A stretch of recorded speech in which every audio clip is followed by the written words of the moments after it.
Now, our first segment tends to be very short, but tonight, alhamdulillah, we're going to have a nice long conversation right up until Maghrib.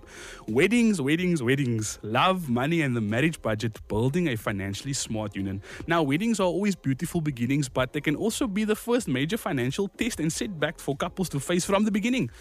Too often, people are entering marriage burdened by debt from one extravagant day instead of laying the foundation for a stable future together.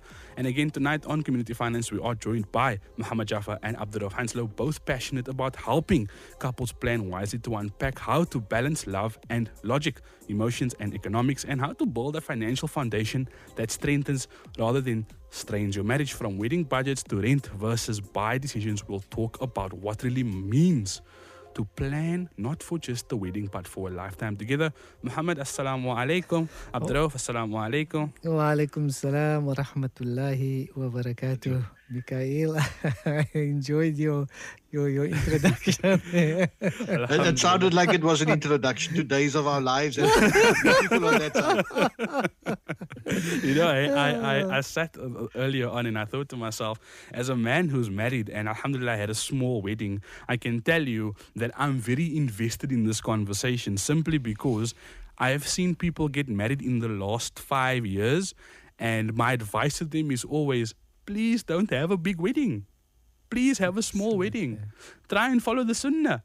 Because if you do it small, yes, you must announce and feed people, but you don't have to change outfits. You don't have to wear 3 different outfits.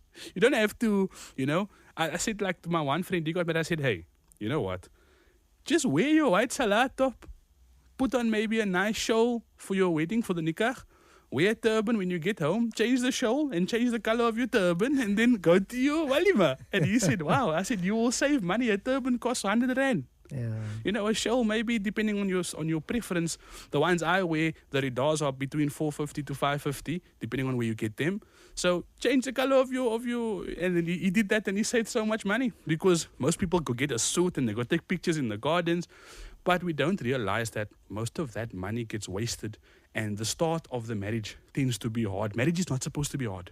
So I'm very excited for this conversation. That's why, Brother Hamidullah Yesi, the producer of Evening Insight, gave us a nice, topic and, of course, a nice introduction there. So I must give shukran to him, because if it wasn't for him, that wouldn't have sounded like Days of Our Lives. And I'm happy that that's the case tonight. It's a nice conversation, inshallah. So, Mikhail, I think it is more than 30 years ago that I went to a wedding, and up to today, I would say it was most probably the most beautiful wedding that I've ever been to. Okay. The wedding was in the mosque. I'm not going to mention names. I'm not going to say where, but the nikah was at the mosque. As you come out of the mosque, there was sweet stuff and tea, which you can help yourself. And after that, finish.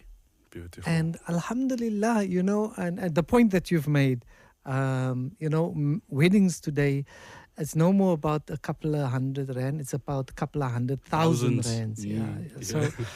So tonight we're going to talk about I call it the MOJAFF wedding financial planning. And it's about wedding planning. So we're going to break it up into 2. Okay. The one part is going to be the wedding planning. And then the second part is going to be building your financial foundation as a couple. Okay. So when you start with your wedding plan, the first thing, so I'm going to list the 5 points, and then we're going to unpack them all. So firstly is to set a total budget limit. We're not saying budget, we're saying budget limit. Okay. The second one is prioritize expenses. And then thirdly is create a saving timeline for yourself. Because these things, if it's going to cost money, it's going to take time to build up that fund. And then track and monitor the cost. Very, very important. And then, as we all know, those who already got married, those of us who's built a house, plan for hidden and unexpected costs. Yes. So those are the 5 points that we're going to talk about for the wedding planning. Abdurrauf, before we go further, is there anything else that you maybe want to add? And then any comments from your side? Yes, Muhammad. As an introduction, we say the old saying that a marriage isn't a bed of roses. But to keep those roses alive and to keep the bed alive and the sun shining in your marriage, one has to plan very well for the future. Yes. And I think, the blossoms will blossom and the roses will turn blood red and the sun will always shine as long as there's no fighting about money in your marriage. Yeah. And to get to that point is not an easy task. And therefore, this program is so vitally important, especially to our newlyweds coming into our society. Of course. And I think, Brother Abdurrauf said something very important. I think this shows equally important, if not more important, to people who are interested in getting married. A lot of people today, they don't know that this is something, Muhammad, you mentioned it one week, I think it was last week, where you said, or Abdurrauf mentioned it, where you should go see a financial advisor before you get married with your potential spouse as well. And I think that's so important for the young people to know that you don't need to struggle when you get married. Everyone says, marriage isn't easy. You must have your ups and downs. But if you just be a little bit proactive, especially when it comes to your finances, that first 6 months of your honeymoon period, inverted commas, 6 months to 3 years, some people say, can be even better. Because what causes that honeymoon period to end? It's the loss of money. Money. Mikhail, many of our parents advise us to go and do marriage classes prior to getting married. This too is one of those vital components 100%. And should also form part of that. There should be you should be financially savvy when it comes to marriage, because marriage is a different expense. Yes. No one can ever prepare you for what the expense of marriage is. And that financial management of two people, now you used to managing it as a single person, but coming into a union is a difficult thing. And to manage your finances around that is not an easy task. So that should form part of your marriage classes, financial planning for marriage. 100%. Well said, Abdurrauf. I agree. So let's tackle the first one. Set a total budget limit.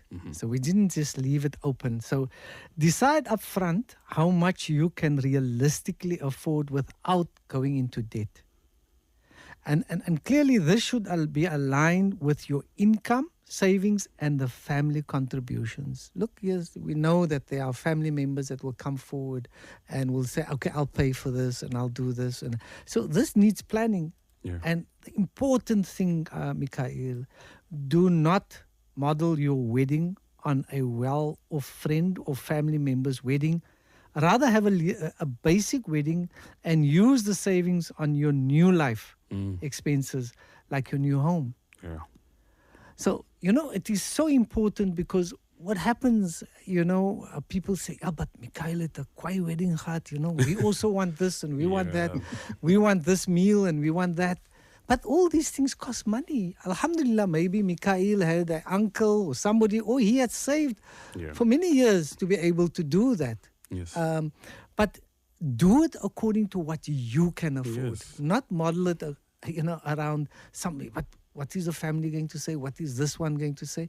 Do it according to what your pocket can afford. Yes. Abdurrauf, you want to add? I think Mohammed, you're so perfectly right, because no matter what you spend on your wedding, there's always going to be that one person that's going to criticize it. So now it's a time to rather spend less. So expect the criticism, but at the end of the day, you'll be happier. 100%. And Mikhail, you started the program. You know what I've seen now over the years when I see couples before they get married and then in marriage, and in most cases, the biggest stress that comes in the marriage is not because of misunderstandings and all that. It's about money. So try and avoid this, as Abdurrauf said at the beginning. This should be part of your marriage classes. Is try and sort this out. So let's go to point 2. And that is prioritize expenses. Now, when you're going to build a house, or when you're going to a big venture, you prioritize certain things. So identify the most important aspects. Like, for instance, the honeymoon, venue, food, photography, attire, etc. And allocate larger portion of your budget here. All right? These costs can very easily run away. Be strict about your expenses and budget. Cut back on less important extras. Again, plan according to your affordability. Now, but Mikhail went to Brazil for his honeymoon. You know, I need to do that already. And imagine the kind of expenses we're talking about. If you have to go down to Milnerton or to Strand or whatever, you do what you can afford. Yes. And not what Abdul Rauf can afford or what MOJAFF can afford. Yes, exactly. Do what you can afford. There is so, as you said, Mikhail, there is so much barakah in it. Yeah. Because you do what you can afford, and it is not how much you spend, but it is the time that you're going to spend together that you will keep with you for many years to come. Yeah. I read a book during the era before, the period before I got married. I say era as if it was a long time, but my life was very, before getting married, I wasn't sure if I wanted to get married. And I said to my wife, you know, of course we took our opportunity when it comes to COVID and the numbers and so on. But I said to her, I'd like to, you know, follow, the Sunnah of Rasulullah Sallallahu Alaihi Wasallam, to be able to do a wedding in such a way. And I remember what came to mind now is actually the book I read. And in the book, it speaks about, the Sunnah of the Nikah, right? But it also speaks about the walima, which is the feast. Now, the feast is encouraged. It is encouraged. It is sunnah to have a feast, but not to make it extravagant. Just to feed people, and particularly feed the poor. All right? So you must not exceed your means. So what does that mean? If you have a 50,000 rand, you cannot be spending 80,000 rand and asking people to chip in and say, hey, can you sponsor this? Can you sponsor that? If you as the married couple you have 50,000 rand, and you can afford that, then alhamdulillah, bismillah. But don't do outside of your means. And then you mentioned it also with the honeymoon. The honeymoon is got nothing to do with anybody else. That is up to your prerogative. Me and my wife, we never had a honeymoon. We never had a honeymoon because it was COVID. But she said to me, we don't need a honeymoon. My honeymoon is every day with you. And here we are, alhamdulillah, almost 6 years later. And I said to her, I think that is something that we're missing, because our wedding, we had 3 locations. Because of COVID, we had to do it in 3 locations. We got married in my father's lounge, where I stayed. And then my wife was by her mom's house in Mitchell's Plain. And then we moved from there to her father's house in Hanover Park. And then we went back to my parents' house where my family was. So none of our families were together. So we had 3 walimas. But my wedding only costed me 7,000 rand, alhamdulillah. No, look at that. Wow. Alhamdulillah. And we still have very good photos. Alhamdulillah, my parents did their part on that side. My mother-in-law did her part on her side. So we had all the decorations in our house. We didn't have a wall. We never even got married in a masjid. So, Mikhail, what you are saying is that COVID actually saved you me. thousands of Alhamdulillah. But I think even if it wasn't for COVID, I was very direct, and my wife and me made the decision that we're not going to let our families decide how we're going to do this wedding. And I think that's also something that we have to speak about at a later point, because sometimes it's like, no, but you, my first child getting married, or the last one, and I want to show this auntie and that uncle and this person that you now getting married. It's my pride and joy. And yes, we're not taking that away from our parents, but the marriage has got nothing to do with the parents. It's got everything to do with you and your potential spouse and how you guys decide. And I think that's something a lot of people need to also know, especially in the Muslim community. It's a big thing in the Muslim community that if I'm getting married, the whole road and the 7 roads next to my road need to know that my son is getting married tomorrow. And I don't think that's actually the case. You don't have to do that. It's good and it's sunnah to announce it, but it's not wajib. So I must still tell you how the weddings are planned in India, but that's a discussion for another day. Inshallah. Okay, let's carry on to point 3, and that is, now that we've got our budget, we've prioritized, we've scrutinized, we've gone through it. Now create a savings timeline. Start saving monthly well in advance of the wedding, even before you have met Mr. or Mrs. Right. So that, and use dedicated wedding savings account to separate funds from daily expenses. Be deliberate and focused. Okay. So you've got now your expenses, you know now what you're working towards, and start planning and start putting it away. Now, many people will tell me, Mr. Jaffa or Uncle Mohammed, can we put it into an investment account like a unit trust or something like that? I tell them, be very careful, because if you're going to get married, inshallah, in 5 years' time, then maybe, yes, we can look at certain funds.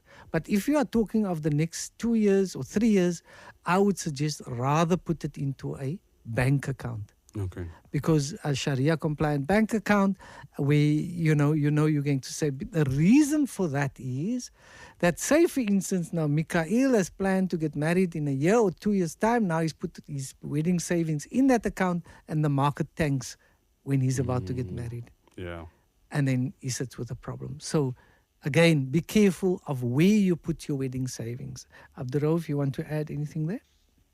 Yeah, Mohammed, all this is about keeping up appearances as well. So, I mean, our society and our community is so famous for that. I mean, I remember a few years back attending a wedding, and it was made known to the people at the wedding that the father of the groom or the bride, I can't remember which one, spent 1.5 million rand on the wedding. Allahu Akbar. And, that put so much pressure on that couple from the beginning, because that wedding must be a success.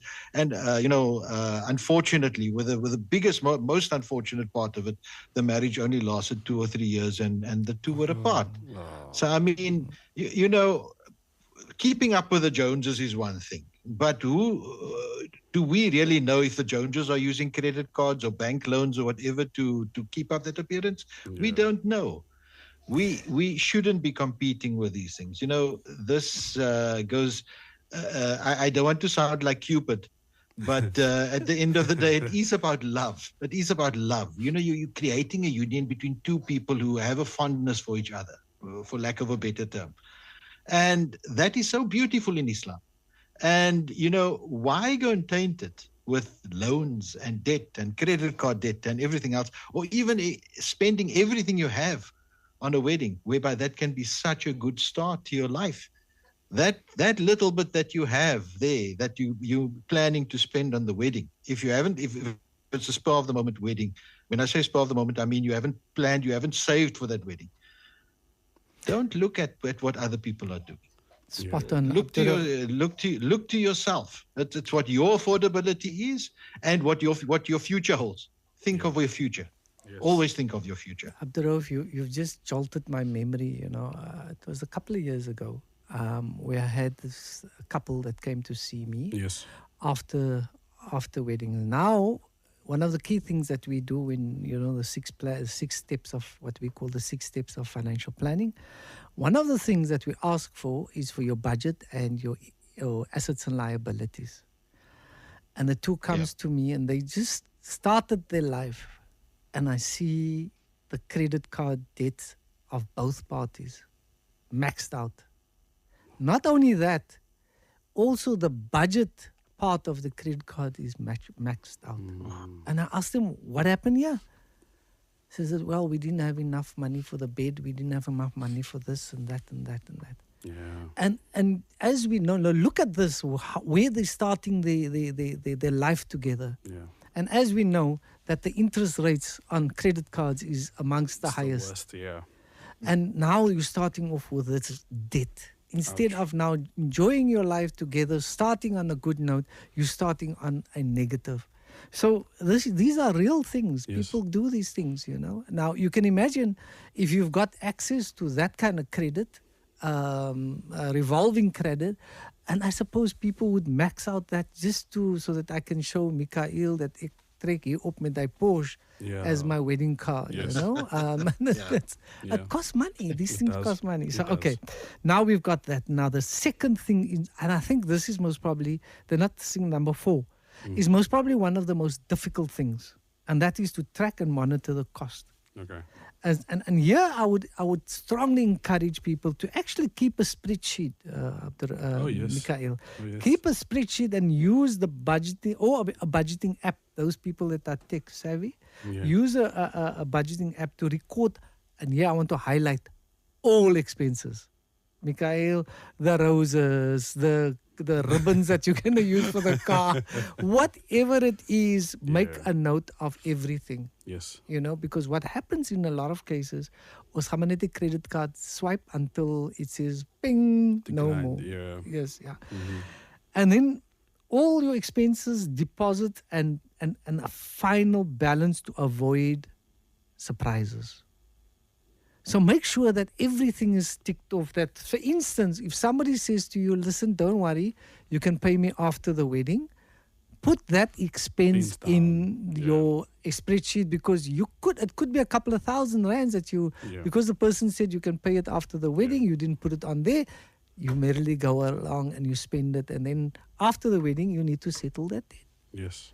So very, very important, track the expenses. Yes. And monitor them. Abdurrauf? Yes, you know, Mohammed, and that's so important, because you don't want to start out your life together in debt. So, because like you said earlier, Mohammed, one of the major sources of conflict in a marriage is money. Yeah. It's all about money. Yes. And you don't want to start out paying off half of your salary or 3/4 of your salary towards a debt that you created because you needed to get married. So, Muhammad, I don't think we can emphasize it more than we are to say that the budget is one of the most vitally important parts of planning your wedding for success in the future. I'm sure that many of my clients will know this already. So many times I repeat it.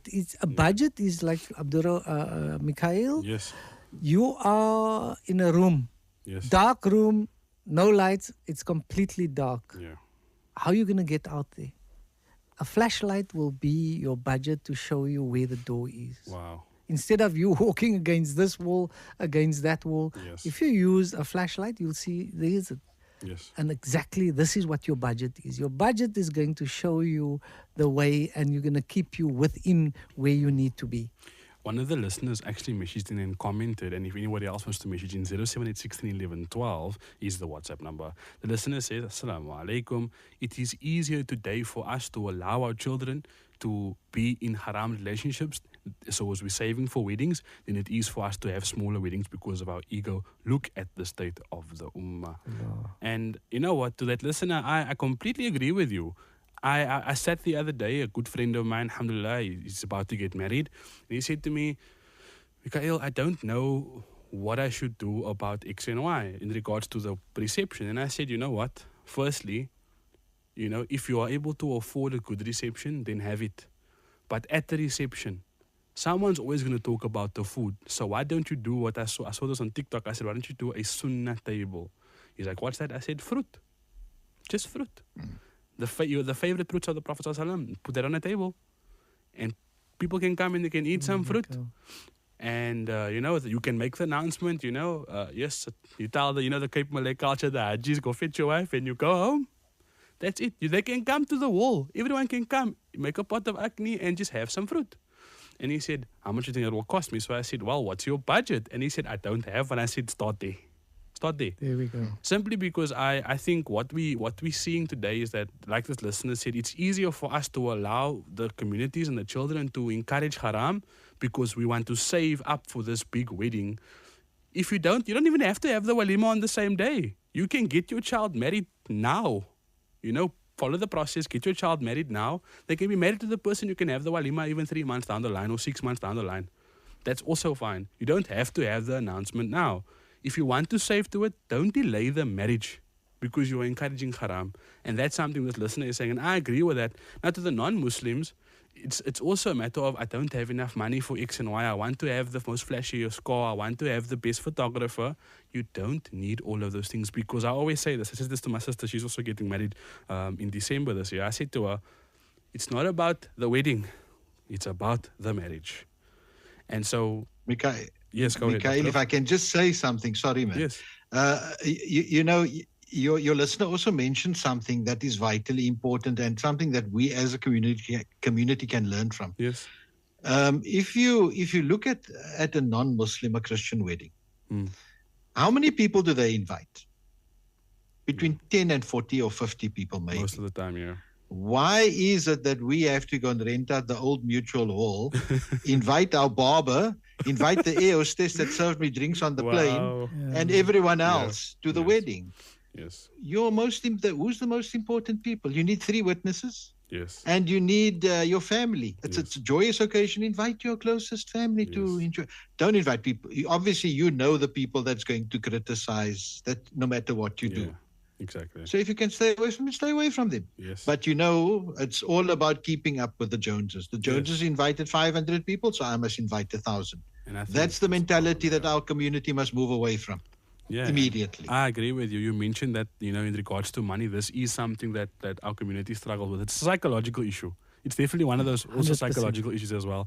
Now, I know, MOJAFF, you've probably dealt with this more than any of us. Tell us more about an experience you've made with clients where this happened, where you had to try and save people from themselves. If I can, I just want to let's deal with point 6 because I've also got my eye on the time. Then I'll relate a true story again. Fantastic. No problem. And point number 5 is plan for hidden unexpected costs. So, and I think for weddings, like when building a home or a house, the most important and the most challenging thing is now Mikael has seen that he's going to buy that basin for the bathroom, and the other half of him says, no, but that doesn't look so nice. But the other one costs 3,000-4,000 rands more. So what you need to do is set aside at least between 10 to 15% of the wedding budget for last minute extras.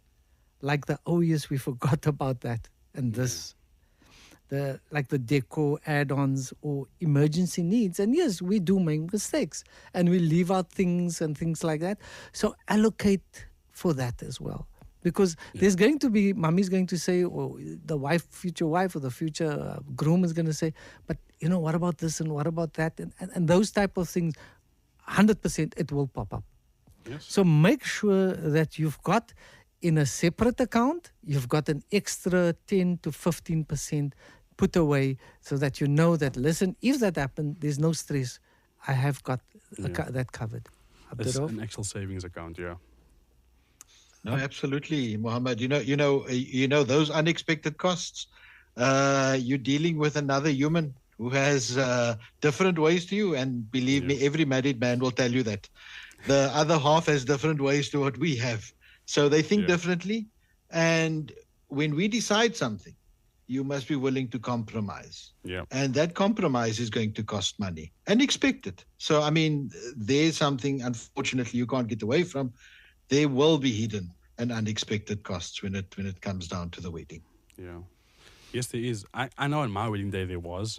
The flowers was an unexpected cost because the florist we paid, somehow something happened where they couldn't deliver because of COVID. And so I had to go look for flowers on the day of my wedding. Literally three hours before the nikah, I had to go get flowers and then drive from the northern suburbs to that place in town, from town back to Mitchell's Plain. And it was a nightmare, but it also costed me a little bit extra and I never planned for it. Luckily, I did have a budget, so I sorted it out. But imagine I didn't, the wedding would have been ruined. Exactly. And at the time, my wife to be would have been upset with me from the time I said Kabil to. 100%. And she would have never forgotten it. 6 years later, she would have never forgotten it. So I think that's very important point. So just to touch on the one point, and you said I must use some real life experiences, and this happened. I think it must be about 2005, round about there, where you sit with a client, you restructure their debt. Restructure the debt, and the most expensive debt is most probably, in most cases, I'm not talking about the loan sharks, I'm talking about people who do it the official way. So credit card. Young person in a late 20s sitting with credit card, I'm talking 2005, with credit card debt of 20-odd thousand rands. I'm talking 2005. 2005. 2005. 20,000. That was a lot of money. In 2005. That was a lot of money that time, yes. So now, the point that you made earlier on, Mikael, that it is a psychological problem more than a financial. So we restructured the finances, got the credit card sorted out, and guess what? 6 months later, credit card was back up to what? where it was. And then that's when I said, look, I think I'm not the right person. You need to see somebody else to help you with a psychological challenge that you have in just spending money. So now let's come back to point 6. And now we're going to talk about building your financial foundation as a couple. Yes. So here we're talking about, and I'm sure a lot of my clients is also going to say this is also another a point that we kept being reminded all the time. So the point number 6 is going to be decide on renting versus buying. Budget for upfront cost, and then 8, separate needs versus wants, and plan for ongoing monthly cost, and build an emergency fund together. So this is now after we got married, after the nikah, we're back from honeymoon, now life starts. So let's deal with the first one. Decide on the renting versus buying. Now, Mikhail, evaluate whether it's financially smarter to rent first or buy immediately. Consider affordability, stability of income, interest rates, location before committing. Speak to your financial advisor, planner about this, as this is a very emotional decision and can have life-changing consequences. Now, the challenge is, Mikhail, if you and the spouse has made a psychological commitment, Bokkie, as ons trou, I'm going to give you a home, a house that we're going to buy. Khalas, finished, done. You can't now change the course now, you know. Rather sit and see, listen, what is our budget? What is our budget? And here comes the problem, Mikhail, that as we know, it is the husband's responsibility to nafaka the wife. Now, what happens is that ons gadai, is koop, laat ons the budgets together. Now what you're doing is you are now forcing the wife to go and work. Yeah. Because you have now made these financial commitments. So sit down and see what it is that we can afford realistically. Is it that we're going to rent? Or those that are fortunate enough, who's got family members or whose parents, who's well off, that can do it, alhamdulillah. But for the vast majority of people, they can't. And they're literally going to break the bank to be able to make sure that they're going to afford it. So, you know, and you can rent for less than half the amount that it's going to cost you to buy. Now, many people are going to turn around, but it raak more expensive elke jaar. Yes, it's going to, but you can't afford it. So why put yourself in a position that it's going to get more expensive, but you can't afford it now? How are you going to, you're going to put a noose around your neck for the next 20 to 30 years, and it's going to put so much strain on you. You're going to start a family. Where is this going to come from? Because you've overcommitted yourself. Yeah. So look at your budget and make those decisions with what you can afford. Abdurrahman, if you want to add?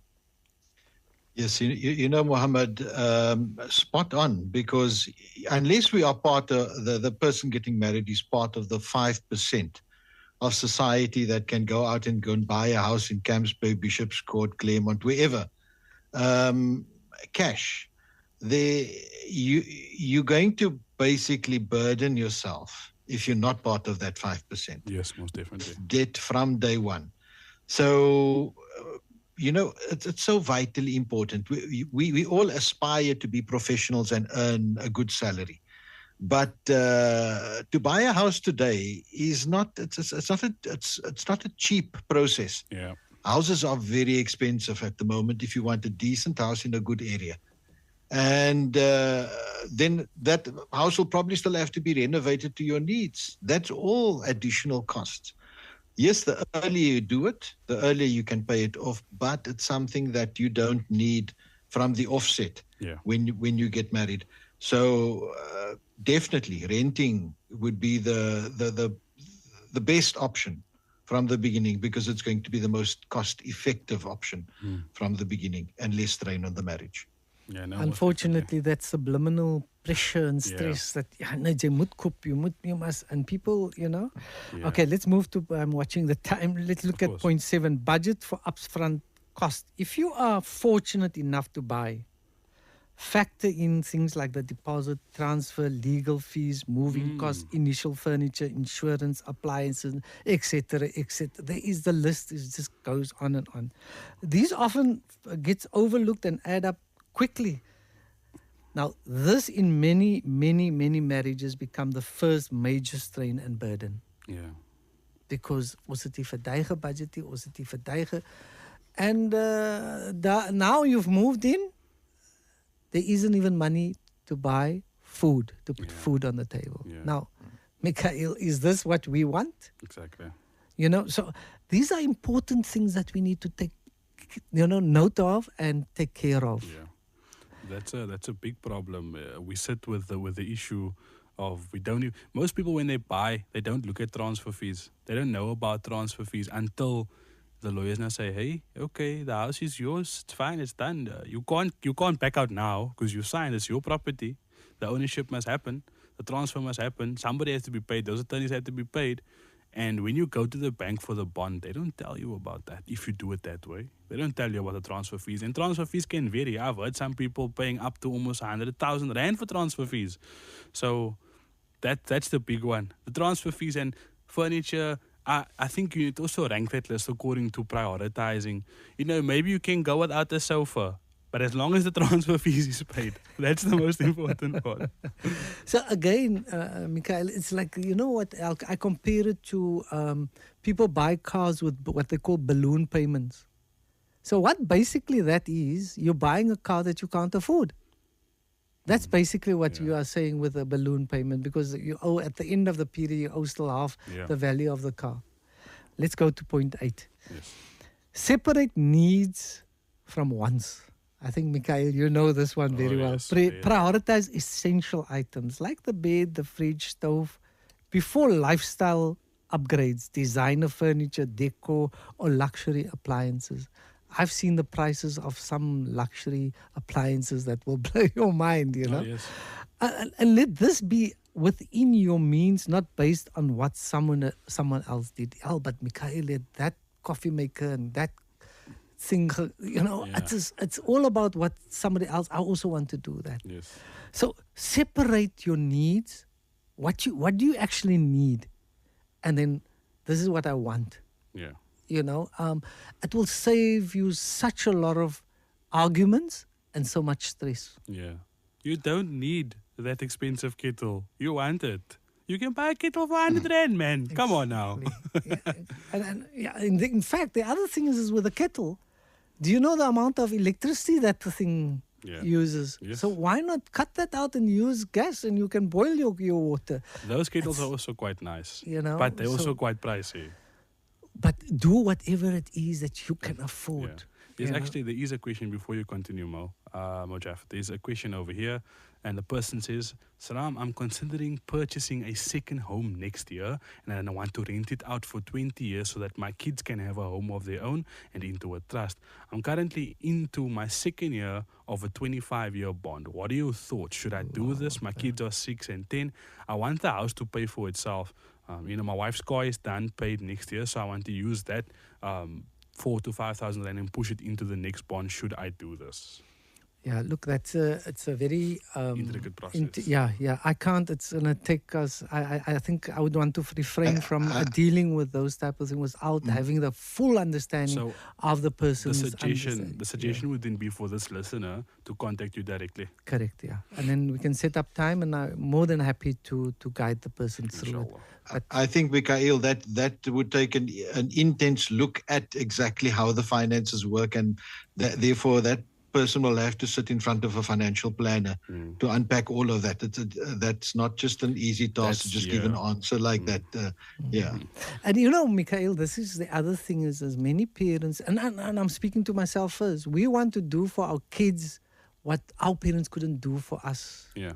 But what we do in the process, we strip the kids from learning those life experience and lessons in life, how to build up.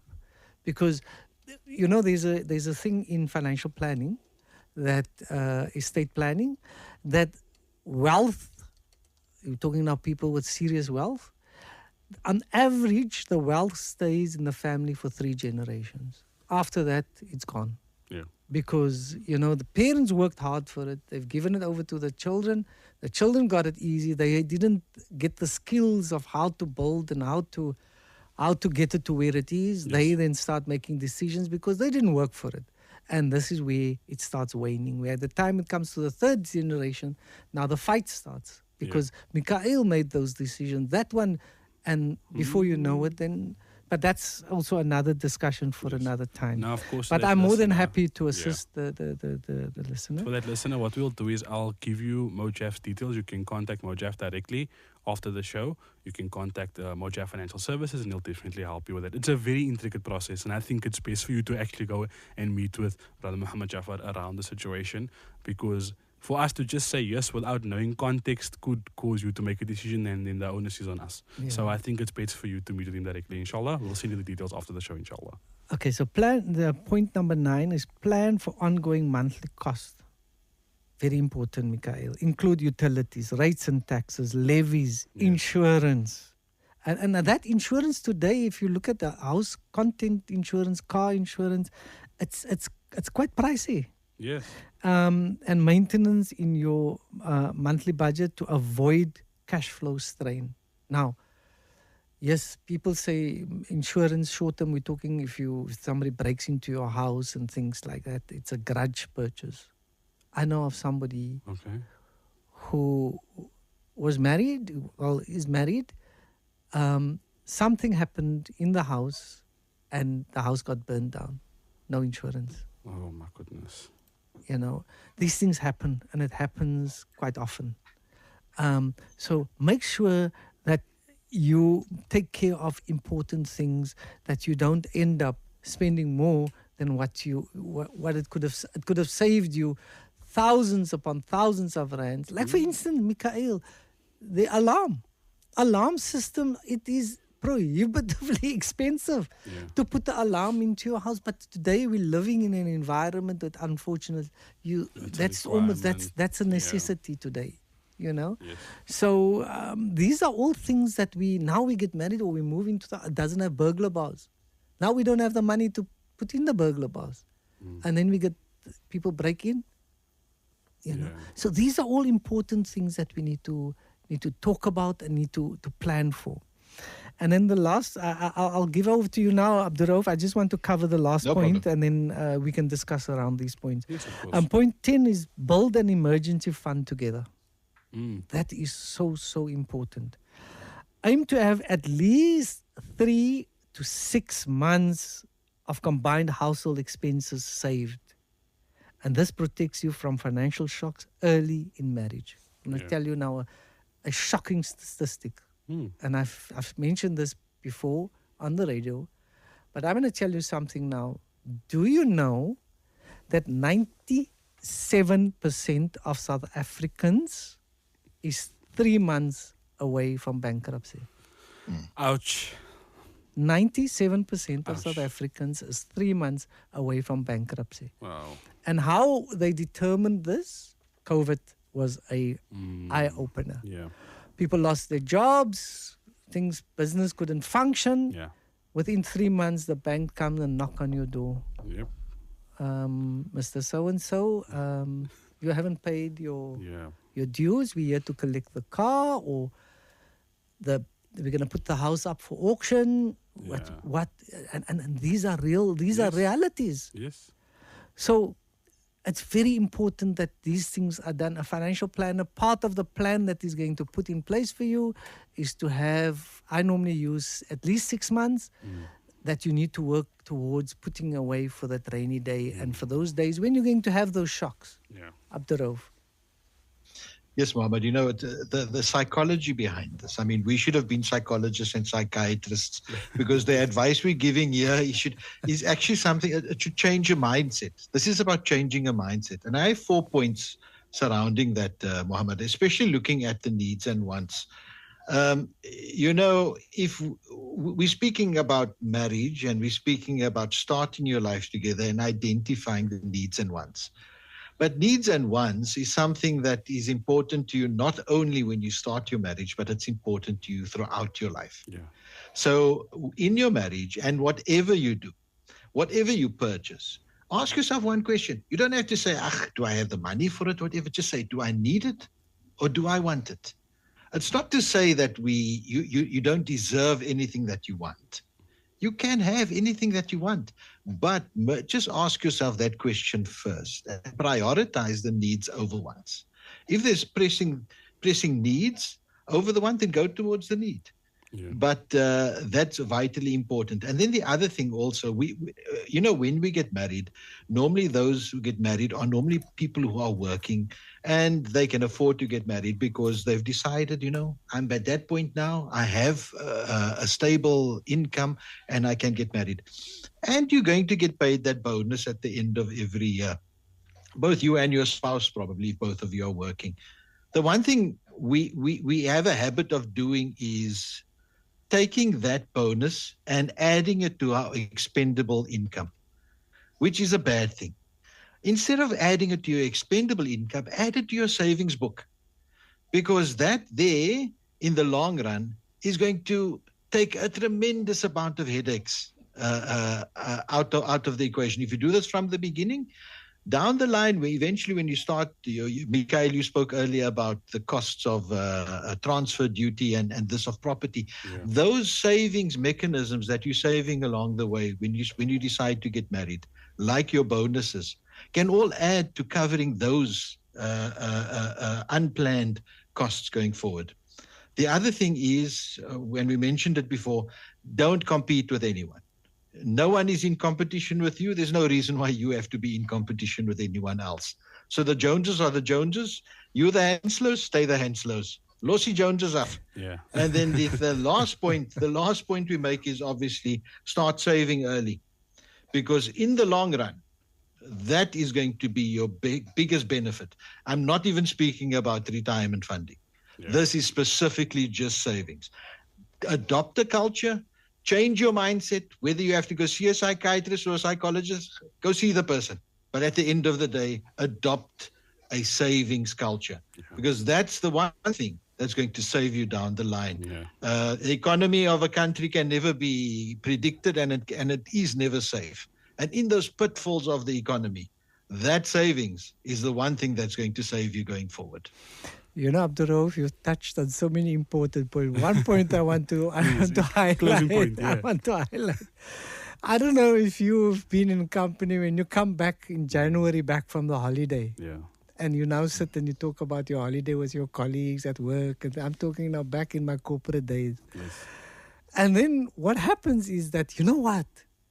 With my bonus this year, this is what I'm going to do. So this is in January. We're spending our bonus for December. And this is real. This is real, And these are, we're making light of it. But we're trying to make people understand that this is life. This is what people do. We're trying to highlight certain mistakes that we do unknowingly. Yeah. But try and readjust. Abdurrauf spoke about the psychology and the importance of getting our mindset right, because that's where it all starts. Is how our near, what we our intention. Yeah. Get those things right. Gentlemen, unfortunately we mentioned it before. Don't compete with anyone. No one is in competition with you. There's no reason why you have to be in competition with anyone else. So the Joneses are the Joneses. You're the Hanslows, stay the Hanslows. Lossie Joneses off. Yeah. And then the last point we make is obviously start saving early, because in the long run, that is going to be your biggest benefit. I'm not even speaking about retirement funding. Yeah. This is specifically just savings. Adopt a culture. Change your mindset. Whether you have to go see a psychiatrist or a psychologist, go see the person. But at the end of the day, adopt a savings culture, because that's the one thing that's going to save you down the line. Yeah. The economy of a country can never be predicted, and it is never safe. And in those pitfalls of the economy, that savings is the one thing that's going to save you going forward. Abdurrauf, you've touched on so many important points. One point I want to highlight. Point, yeah. I want to highlight. I don't know if you've been in company when you come back in January, back from the holiday. Yeah. And you now sit and you talk about your holiday with your colleagues at work. And I'm talking now back in my corporate days. Yes. And then what happens is that, with my bonus this year, this is what I'm going to do. So this is in January. We're spending our bonus for December. And this is real. This is real, you know. And these are, we're making light of it, but we're trying to make people understand that this is life. This is what people do. We're trying to highlight certain mistakes that we do unknowingly. Yeah. But try and readjust. Abdullah also spoke about the psychology and the importance of getting our mindset right. Because that's where it all starts. Is how our near, what we, our intention. Yeah. Get those things right. Gentlemen, unfortunately, we have run out of time. But this time, alhamdulillah, it looks like we finished everything that we wanted to. And Alhamdulillah. Inshallah, with the next segment or the next episode next week, we'll definitely cover something else or maybe continue this conversation. But I want to say to you both, MOJAFF and Abdul Henslow, shukran so much for joining us this evening. Assalamu alaikum wa rahmatullahi ta'ala wa barakatuh. Wa alaikum salam wa rahmatullahi wa barakatuh. That right there. Obviously, the voices of MOJAFF from MOJAFF Financial Services and Brother Abdul Henslow, and we were talking around planning before getting married. Now, of course, that was a very interesting conversation. I enjoyed it. I hope you did too, inshallah. We're going to take a short break now for the waqt of Maghrib. The adhan is at 19:07, 7 minutes past 7. And then we'll be back with our international feature, and it will be climbing to closeness with lessons from the spiritual psychology of Ibn al-Qayyim. Stay tuned to Radio 786 100.4 FM.